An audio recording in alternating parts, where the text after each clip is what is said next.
Σήμερα μου ήρθε μια έκπληξη στο σπίτι.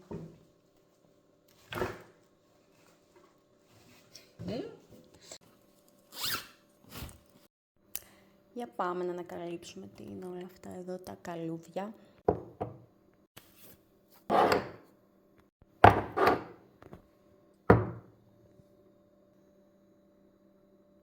Λοιπόν, έχουμε εδώ ταχίνι κλασικό.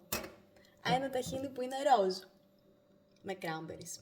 Αυτό θέλω πάρα πολύ να το δοκιμάσω. Έχουμε ταχίνι ολικής. Και εσπρέσο.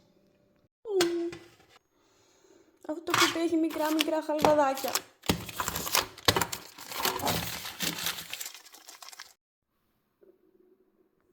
Σας δείχνω εδώ συγκινημένη όλη τη συλλογή. Μαζί με το πλημμένο μου πιάτα για το μελέτο.